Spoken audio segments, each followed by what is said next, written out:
I was standing on the DNA of my ancestors.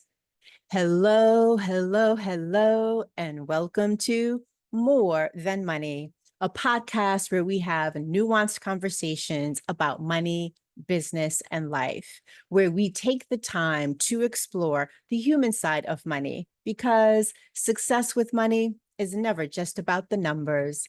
I'm your host, Jacquette Timmons, and I am really, really glad that you are joining me today. So, whether this is your very first episode or one of many, welcome. And I got to tell you, this episode is really, really special to me because I am still processing my sojourn to the other side of the Atlantic Ocean. When people ask me about what I've dubbed as my heritage trip, I've used words like amazing, overwhelming, and grateful because it was truly an eye-opening experience, one that connected me to my ancestors in a deep and profound way, and one that made my book knowledge of my ancestral history and the transatlantic slave trade both woefully insufficient and very, very real. And this was particularly potent during our solemn time at the slave castles on Cape Coast, where the guide reminded me of this. I was standing on the DNA of my ancestors. Whew. We visited two castles. We visited Cape Coast and the Elmina Castle. The latter, Elmina, was built in 1482 by the Portuguese, and the former was built in 1653. Descending into the dungeons of the slave castles is like stepping into a tangible shadow of history's darkest hour. These dungeons where my ancestors were once confined and brutalized, they are stark, oppressive spaces that seem to swallow light and hope alike. The air is heavy with an almost palpable sense of sorrow and despair. The ceilings are low, and the low ceilings and the narrow confines, they just create an atmosphere of intense claustrophobia, a stark contrast to the vastness of the sea just outside the castle walls. And speaking of walls, the stone walls, they are cold. They are cold and unyielding, and they are stained with the memories of the countless lives that passed through them.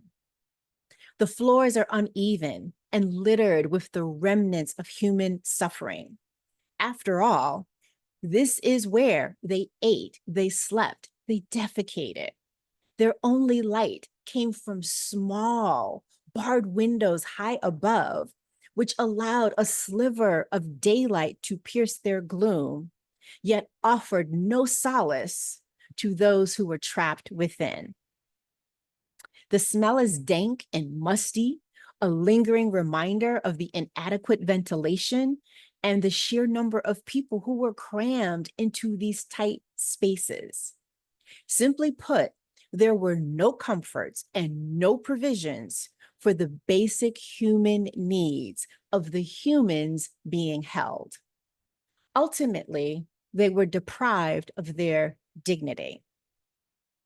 Imagine for a moment, if I invite you to use your mind's eye to imagine hundreds of men, women, and children shackled together, but in separate dungeons because husbands and wives were separated, as were parents from their children. Imagine being forced to live in a confined space, hundreds to a room, for up to 3 months. And this is after possibly being captured in another region of Africa and forced to travel for several months before even reaching the castles.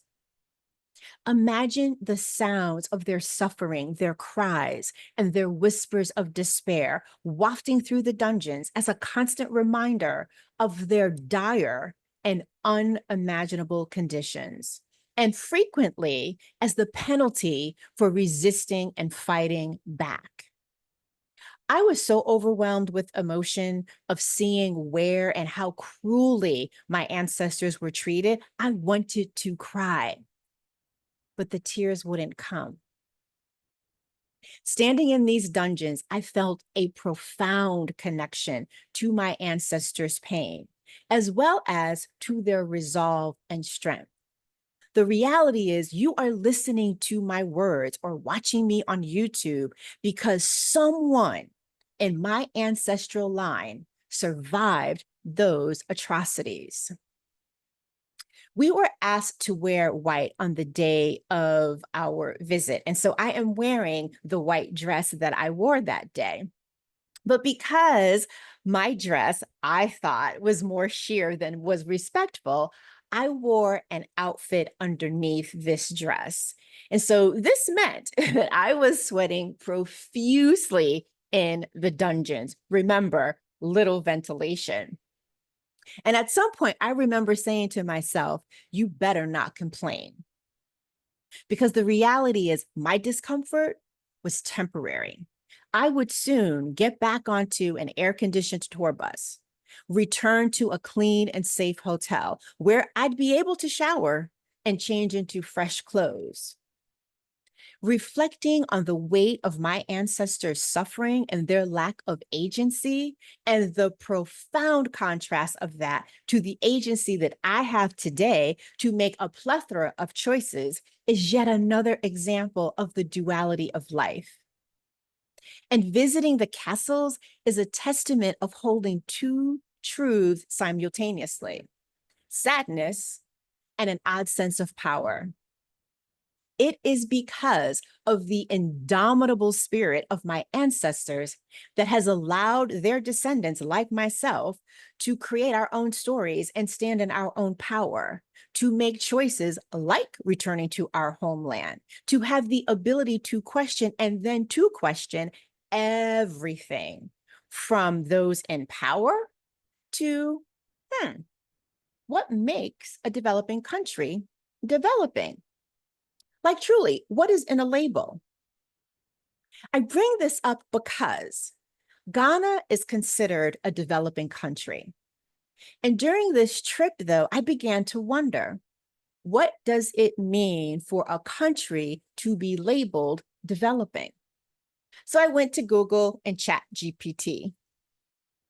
According to the UN, the United Nations, a developing country is one with a relatively low standard of living, an undeveloped industrial base, and moderate to low HDI, or Human Development Index. And this index, that HDI, is a comparative measure of poverty, of literacy, of education, life expectancy, and other factors for countries worldwide.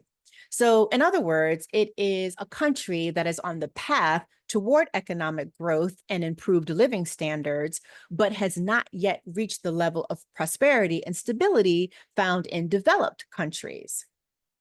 Now, personally, especially after this trip, I find these definitions and descriptions academic, misleading, and overly simplistic. And here's why. A developing country is not starting from nothing, including Ghana. Think about this for a moment. It is a country that is rich in natural resources like gold, coca, and oil. In fact, the Portuguese went there in the 14th century because of the gold. That is when the country was referred to as the Gold Coast, not Ghana. Countries other than Portugal were also interested in their natural resources, and they also colonized Ghana. Countries like the Dutch, the Swedes, Denmark, Norway, Germany, and the British. And since Ghana didn't gain its independence until 1957, it seems rather delinquent to call it a developing country if you call it such whilst overlooking the historical and the external factors that contribute to its current state. So the way that I see it, you must consider the lasting impact of colonialism and how this disrupted the natural development and created economic dependencies on countries like Ghana, the holes of which are still being contended with today. So, as I reflect on my trip, I now see the term developing in a new light. Ghana has shown me that developed countries aren't necessarily more advanced than those often described as developing. The latter has natural resources, talent, and a deep wealth of knowledge that only insiders would have about what their country and their citizens need and want.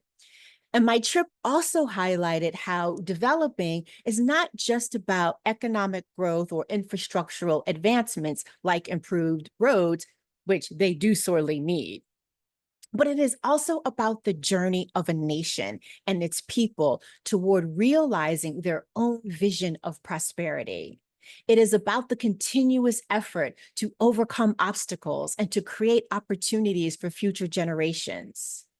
All the things Ghana has been doing since gaining its independence. Now, sure, it has its challenges with poverty and wealth disparity and healthcare and education.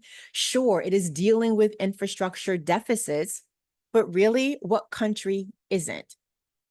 From the perspective of a developed nation, a country like Ghana may seem to have a long, long way to go. Yet, from what I saw and experienced, there is a palpable sense of progress and hope. You might have heard the saying, I am my ancestors' wildest dreams. After my trip, this has taken on even more depth for me. And every single day, I hope I am making choices and using my power in ways that make my ancestors proud, especially my mommy. Well, that is it for today, folks. If you've been to Ghana or you are planning to go, I'd love to hear about your experience or what you are excited to experience. So send me a DM on Instagram so we can get that conversation going. As always, thank you for listening all the way until the end and maybe even watching if you were joining us on YouTube.